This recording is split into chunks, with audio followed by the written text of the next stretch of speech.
In this video, we're going to have a look at how to create an ArcGIS Online dashboard. Now, for those of you that don't know what a dashboard is, here is an example.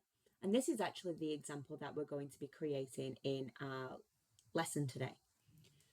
So a dashboard is actually quite an interactive application. For example, you can see here on the map, I can zoom in, I can zoom out. You've got the pop-ups happening just like you would in any ArcGIS Online map. However, that's not the only thing that's interactive. If I was to go ahead and click on the olives section of the pie chart here, you can see that the map has actually filtered to only show the olives.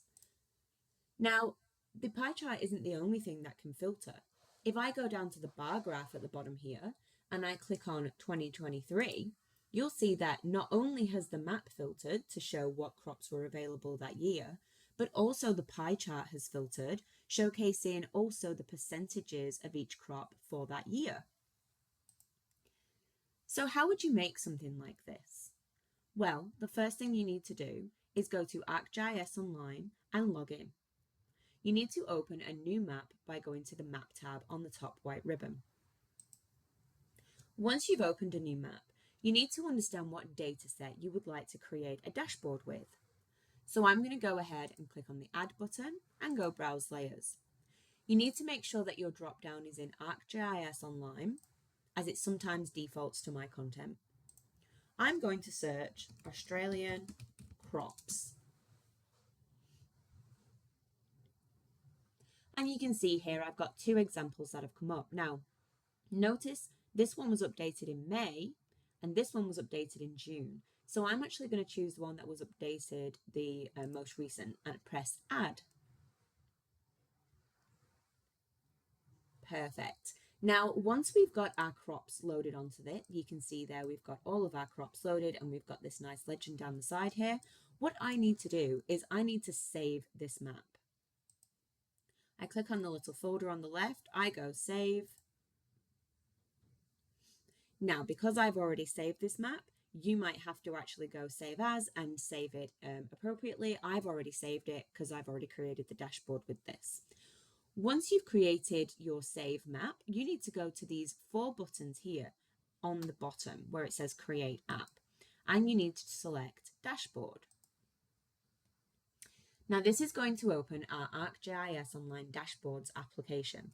We can see here that it's created a title page for us, and I'm just going to go. You can give it some tags or a summary if you want to, and you can make sure that you save it in the appropriate folder for you. Once you're happy with this step, you can go Create Dashboard. Now, if I go ahead and go on the cog and go Configure, it brings up some settings menus here that I can use. Do I want to allow people to search? Yes, I do. Do I want the legend to be available on my map? Yes, I do.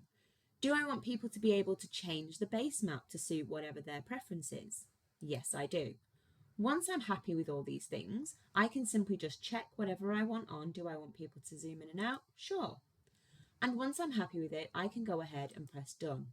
Now you'll see in the top right here, there's my search, there's my legend, and there's my base map changer. So everything that I just selected is now available for me in the top right-hand corner. Now it's time to start adding some elements. So the first element that I want to add is the pie chart. So if I go over to this little plus button here, you can see it says Add Element. I'm going to go ahead and click on that. Now the screen's blared out a little bit and you can see these little plus signs have appeared all over the screen. I'm going to select that I want it to go on the left here because that's my preference. And you'll see here that I've got the option to add another map, a legend, a series chart, pie chart, indicators, gauges, the list goes on and on. In this case, I want to pick a pie chart. So I've selected pie chart and now it's asking me to select the layer that I want to use to create my pie chart. Well, I've only got one layer. I've got my Australian tree crop layer. If you had multiple layers available on this map, you could simply select the layer that you want to show in the pie chart. Now, I've selected my layer and I'm on group values. You can leave it on group values. That just means it's going to group all the data together. You can choose features and select a specific feature, or you can select a specific field. In my case, I'm just going to leave it on grouped value.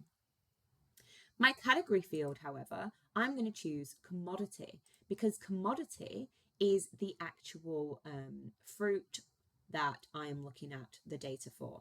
Okay. My statistic is on count. Yep, that's fine. You can see you can change it to average, minimum, standard deviation. I'm just going to leave mine on count. Now, if we look at the left-hand side, we're currently on the data tab. If I change that to the chart, you can see here I can change the text color, the text size. I can change what the labels say. Do I want the labels visible? Maybe I don't, and I can simply click them off. And now you can see that all those labels from before have gone. I am going to actually leave mine on because I quite like knowing my data. And again, there's some other things that you can change here. You can change what the value is. Do you want it a percentage or a value? You can see there my format is now changing. I'm going to leave mine as a percentage. And you can do numerous other things. Maybe you want the legend to be visible along the bottom. I don't think that's relevant for me because I've got the labels on my pie chart, so I'm going to leave that one off. Next on the left-hand side is slices. And if I click on slices, you can see here I can change the styling of it. I can change the colors of it. Now, the colors of this pie chart don't actually match the colors that were on our original map. So if I wanted to, I could spend some time here and actually change all the colors to what I think they should be. I've never seen a blue banana, but maybe they exist. And you can have a little bit of a play here. Now I'm just going to leave those here for the purpose of this demonstration. But as you can see, I've changed avocado to this lime green, and it's now lime green on the pie chart. From here, I can also give it a title.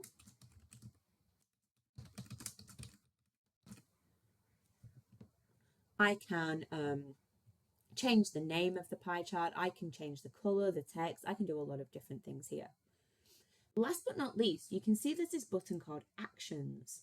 Now, an action means how it can change and be interactive with your map. So, for example, I'm going to choose the filter. So, if my map gets filtered to show only the olives, for example, it will change my map to only show the olives. Okay, so you can see I've simply toggled that on. Now, other options that you have here is you can get the olives to flash, you can get the map to pan to only the olives, you can get the map to zoom to all of the olives. Now, considering the olives are across the whole country, I don't think these ones would be appropriate. However, the filter option would be a really good one, so I'm going to do that. Once I'm happy with it, I simply press done. Now, you can see it's quite huge at the moment. If I want to change that, I can simply hover over the middle bar and make the map bigger, or I can add some more elements. So what we're going to do next is add an indicator. So I'm going to go back to my plus, and I think for the purpose of this one, I'd like to add it here at the bottom. So I'm going to go indicator. Again, I've only got that one layer, so I have to choose that one. Now, what this is currently showing me is the counts of all the commodities we have available in our data set, okay? So this is all the data available in my map. If I go to indicator, again, I can change the top text.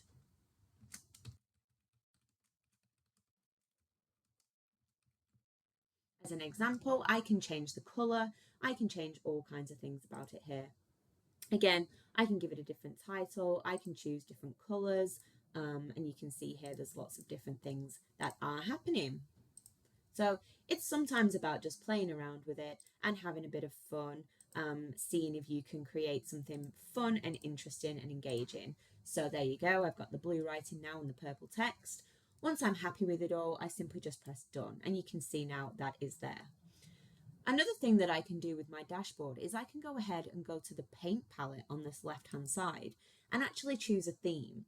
Now there's light, dark, there's a forest theme, there's different kind of blues. I'm actually going to choose this daytime blue. And now you can see that all my boxes have actually changed to this nice blue color. If I went on the midnight one, you can see a little bit clearer what happens there, but I'm going to leave mine on daytime blue. You choose whatever one is most appropriate for you. We're going to add two more things to our dashboard. I'm going to go ahead and click on the add element. And at the bottom here, I'm going to choose the serial chart. Okay, serial chart. Now again, I only have that one layer to choose from. So here I get to select my data. Again, I'm going to leave it on group values because that's appropriate for me. And I'm going to select the year from my data set. Now you can see here what's happened. Obviously, they had a very good crop growth in 2023. And again, what I'm going to do is just go down and filter through all the different options. So I can click on chart here, I can change the text color, I can change the font size. The axis, I'm just going to say year amount of crops per year, and you can see now that's come across the bottom there.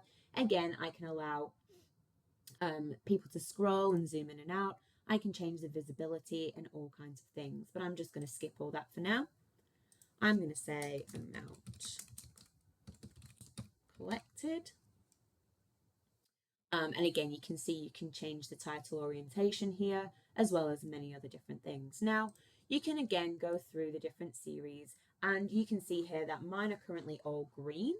If I wanted to change those colors, I can click on the series and go by category. Now you can see here that they've changed color, and I can simply click in and select different colors. I'm actually quite happy with all mine being the same color. I think it creates a nice uniformity. And again, you can click general, give it a title, change the background color, change the text color, and do whatever you want. Now, the one thing I do want to mention is the actions button again. And again, I'm going to go on that filter, and I'm just going to say I want my map to filter, but I also want my dashboard, my pie chart to filter. Now from here, I can also filter my indicator. However, I'm going to leave that one off for now and just filter my pie chart and my map. Brilliant. Once I'm happy, I press done, and you can see there it is at the bottom. Now again, I'm just going to smush that down a bit so it's not so big. And I'm going to add one last thing to my map here. I'm going to click on the add button, and over on this side here, I'm going to add the map legend. Now we did already add this legend before, so we don't necessarily need to do this, but I think it just makes it look a little bit nicer. We can give it a title, we can change the background color. I'm just going to leave mine and press done. And again, I'm just going to smush it over to the other side. So we've got a nice legend down the side here. We've got our map across the, our graph across the bottom. We've got our map in the center, and we've got our pie chart and indicator. Now, again, you can have a bit of a play with these. Maybe you want, to move it over here. You can move it to anywhere that you might want. Okay, so just know that that is an option for you to have a bit of a play with. And if you want to test out your map actions, you simply need to go ahead and click and see what happens.